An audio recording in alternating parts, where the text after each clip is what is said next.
உறவுகள் எப்போதும் அன்பினால் உருவாக்கப்பட்டவை தான். அந்த அன்போட கட்டமைப்பு தான் அந்த உறவு வளர்றதுக்கு உதவியா இருக்கு. திருமணத்துக்கு பிறகு உங்க கணவர எப்படி கவர்றது, இம்ப்ரெஸ் பண்றது பத்தி தான் இன்னைக்கு நம்ம பார்க்க போறோம். வீடியோவ ஸ்கிப் பண்ணி போகாம ஃபுல்லா பாருங்க, கேளுங்க. ஸோ ஸ்டார்ட் பண்ணுவோமா?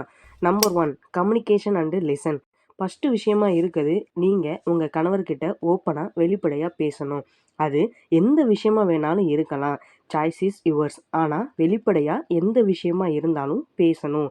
பேச கத்துக்கணும். அதுக்கப்புறம் அவங்க என்ன சொல்றாங்கன்னு கவனமா நீங்களும் கேட்க கத்துக்கணும். Number 2 show interest in his hobbies. உங்க கணவரோட பொழுதுபோக்குகள் என்ன? அவங்க எதன் மீது அவங்களோட ஆர்வத்த அதிகமா வச்சிருக்காங்கன்னு தெரிஞ்சுக்கிட்டு, அதன் மீது நீங்களும் உங்களோட ஆர்வத்த காட்டணும்.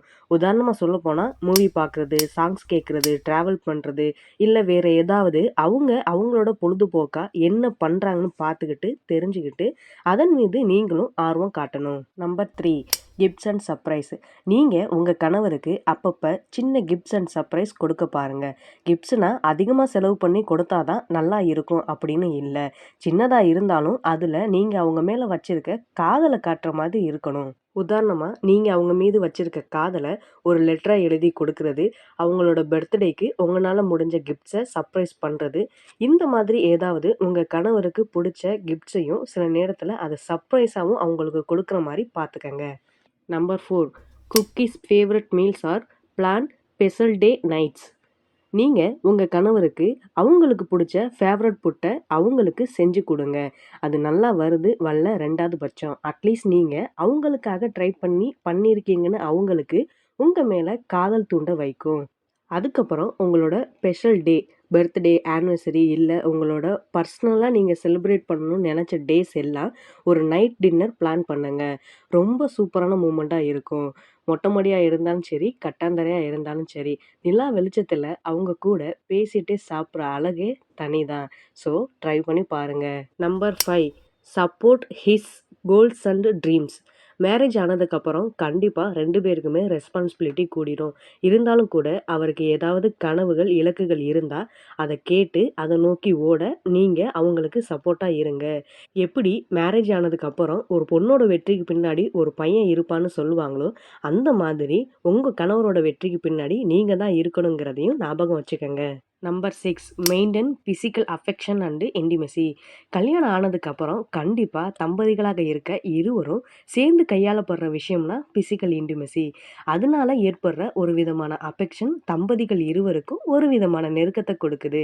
ஆரம்பத்துல அவங்க மேல இருக்க காதலும், மோகமும் கொஞ்ச நாள் ஆனதுக்கப்புறம் சில காரணங்களால சில தம்பதிகளுக்குள்ள இல்லாம போயிரும். நீங்க அப்படி இல்லாம எப்பயும் உங்க இருவருக்குள்ளயும் ஒரு பிசிக்கல் கனெக்ஷன் இருக்க மாரி பார்த்துக்கங்க.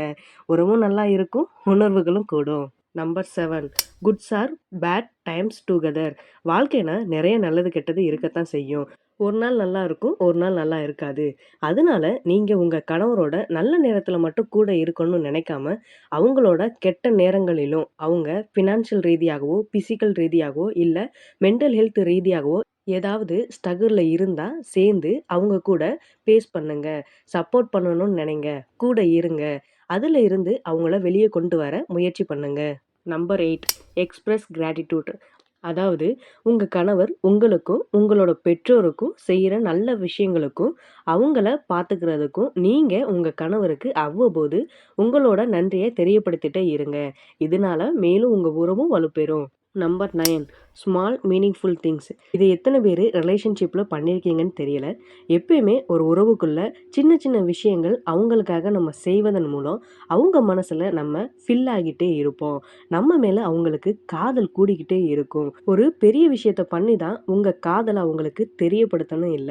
அவங்க மேல அக்கறை எடுத்து அவங்களுக்காக பண்ற எந்த சின்ன விஷயமா இருந்தாலும் நமக்காக பண்றாங்கன்னு அவங்க உணரும்போது அந்த காதல் அர்த்தமுள்ளதா உயிர் பெற்று அவங்க மனசுல வாழும்.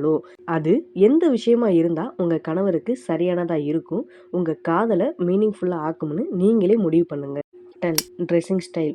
ஆள் பாதி, ஆடை பாதின்னு சொல்லுவாங்க. அந்த மாதிரி தான். எப்பவுமே நீங்க ஒரே மாதிரியான ட்ரெஸ்ஸஸ் யூஸ் பண்றத அவாய்ட் பண்ணுங்க. அதாவது எப்பயும் நைட்டிலே இருக்குது, இல்லைன்னா எப்பயும் சேலையிலே இருக்குது. அப்படி இல்லாம மாத்தி மாத்தி ட்ரெஸ்ஸஸ் போட பாருங்க.